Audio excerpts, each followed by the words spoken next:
김대호TV의 상법 및 법무사 시험 대비 손해보험에 대한 대법원 판례 및 법 규정을 정리해드립니다. 자, 39번 손해보험에 관한 다음 설명 중 가장 옳지 않은 것은 정답 5번입니다. 자, 1번 손해보험은 피보험자의 물건이나 재산에 생기는 사고에 대비하는 것이라는 점에서 피보험자의 생명이나 신체에 생기는 사고에 대비하는 임보험과 구별된다.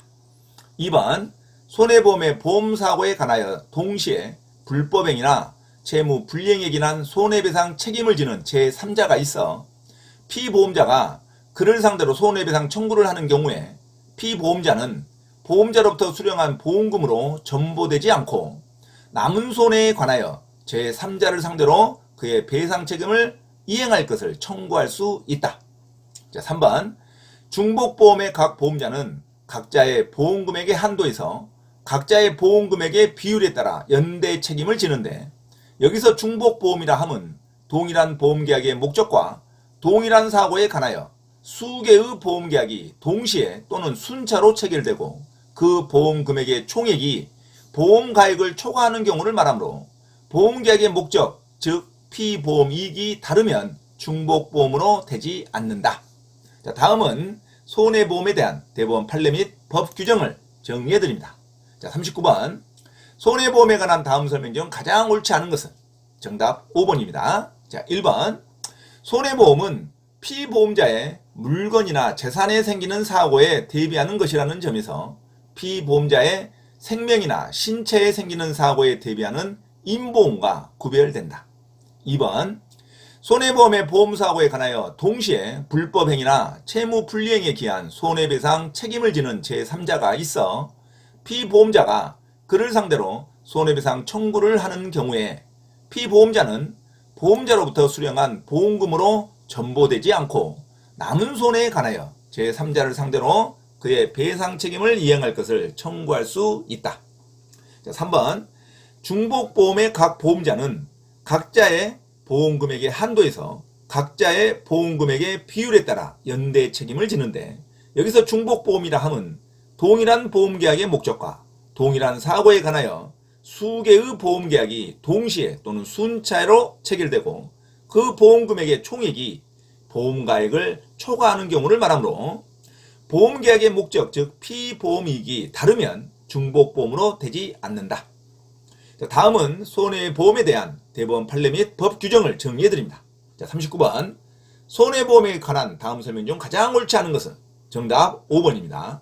1번 손해보험은 피보험자의 물건이나 재산에 생기는 사고에 대비하는 것이라는 점에서 피보험자의 생명이나 신체에 생기는 사고에 대비하는 임보험과 구별된다. 2번 손해보험의 보험사고에 관하여 동시에 불법행위나 채무 불이행에 기한 손해배상 책임을 지는 제3자가 있어 피보험자가 그를 상대로 손해배상 청구를 하는 경우에 피보험자는 보험자로부터 수령한 보험금으로 전보되지 않고 남은 손해에 관하여 제3자를 상대로 그의 배상 책임을 이행할 것을 청구할 수 있다. 3번 중복보험의 각 보험자는 각자의 보험금액의 한도에서 각자의 보험금액의 비율에 따라 연대 책임을 지는데 여기서 중복보험이라 함은 동일한 보험계약의 목적과 동일한 사고에 관하여 수개의 보험계약이 동시에 또는 순차로 체결되고 그 보험금액의 총액이 보험가액을 초과하는 그 경우를 말하므로 보험계약의 목적 즉 피보험이익이 다르면 중복보험으로 되지 않는다.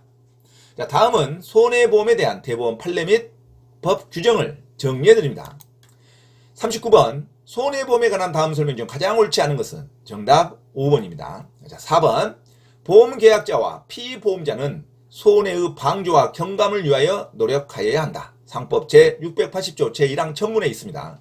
보험계약자와 피보험자가 고의 또는 중대한 과실로 손해방지 의무를 위반한 경우에는 보험자는 손해방지 의무 위반과 상당 인과관계에 있는 손해액에 대하여 배상을 청구하거나 지급할 보험금과 상계하여 이를 공제한 나머지 금액만을 보험금으로 지급할 수 있으나 경과실로 위반한 경우에는 그러하지 아니하다.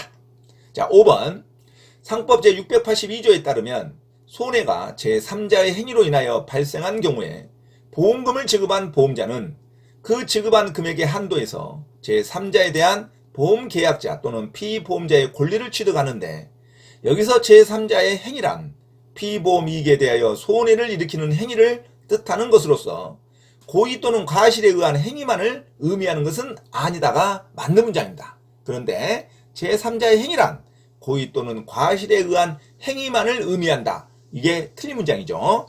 고의 또는 과실에 의한 행위만을 의미한 게 아니라 고의 또는 과실에 의한 행위만을 의미하는 것은 아니다로 가야 됩니다. 자, 다음은 손해배상에 대한 대법원 판례 및 법 규정을 정리해 드립니다. 자, 39번. 손해보험에 관한 다음 설명 중 가장 옳지 않은 것은 정답 5번입니다. 자, 4번. 보험계약자와 피보험자는 손해의 방조와 경감을 위하여 노력하여야 한다. 상법 제680조 제1항 전문에 있습니다.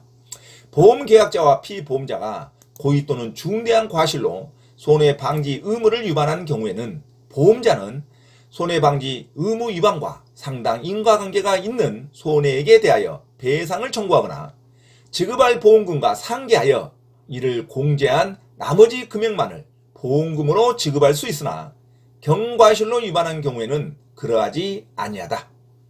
5번 상법 제682조에 따르면 손해가 제3자의 행위로 인하여 발생한 경우에 보험금을 지급한 보험자는 그 지급한 금액의 한도에서 그 제3자에 대한 보험계약자 또는 피보험자의 권리를 취득하는데, 여기서 제3자의 행위란 피보험 이익에 대하여 손해를 일으키는 행위를 뜻하는 것으로서 고의 또는 과실에 의한 행위만을 의미하는 것은 아니다가 맞는 문장입니다. 그러나 제3자의 행위란 고의 또는 과실에 의한 행위만을 의미한다. 이게 틀린 문장이죠. 제3자의 행위는 고의 또는 과실에 의한 행위만을 의미하는 것은 아니다가 맞는 문장입니다. 자, 다음은 손해보험에 대한 대법원 판례 및 법 규정을 정리해 드립니다. 자, 39번. 손해보험에 관한 다음 설명 중 가장 옳지 않는 것은 정답 5번입니다. 자, 4번. 보험계약자와 피보험자는 손해의 방조와 경감을 위하여 노력하여야 한다. 상법 제680조 제1항 전문에 있습니다. 보험계약자와 피보험자가 고의 또는 중대한 과실로 손해방지 의무를 위반한 경우에는 보험자는 손해방지 의무 위반과 상당 인과관계가 있는 손해액에 대하여 배상을 청구하거나 지급할 보험금과 상계하여 이를 공제한 나머지 금액만을 보험금으로 지급할 수 있으나 경과실로 위반한 경우에는 그러하지 아니하다. 5번 상법 제682조에 따르면 손해가 제3자의 행위로 인하여 발생한 경우에 보험금을 지급한 보험자는 그 지급한 금액의 한도에서 그 제3자에 대한 보험계약자 또는 피보험자의 권리를 취득하는데, 여기서 제3자의 행위란 피보험 이익에 대하여 손해를 일으키는 행위를 뜻하는 것으로서 고의 또는 과실에 의한 행위만을 의미하는 것은 아니다가 맞는 문장입니다. 자, 그러나 제3자의 행위란 고의 또는 과실에 의한 행위만을 의미한다가 틀린 문장입니다. 제3자의 행위란 고의 또는 과실에 의한 행위만을 의미하는 게 아니라 고의 또는 과실에 의한 행위만을 의미하는 것은 아닙니다. 자, 그래서 손해보험에 대한 39번 손해보험에 관한 다음 설명 중 가장 옳지 않은 것 정답 5번으로 기억하시기 바랍니다.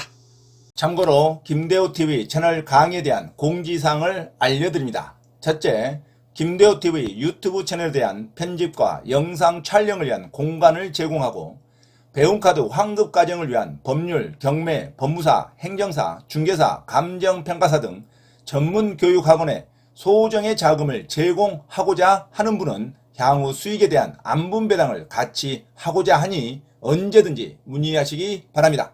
둘째, 김대호 교수 강의에서는 매주 3시간 경매 실전 투자반, 공인중개사 1차, 2차 합격반, 행정사, 법무사 1차 기출문제 풀이반 수업을 시작합니다.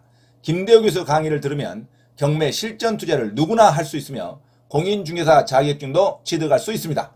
또한 행정사, 법무사 시험 준비를 위한 기본적 법률 마인드를 갖출 수 있습니다. 수강을 신청하고자 하는 분은 문자로 문의하시기 바랍니다. 이상 김대호TV 채널에서 말씀드렸습니다. 감사합니다.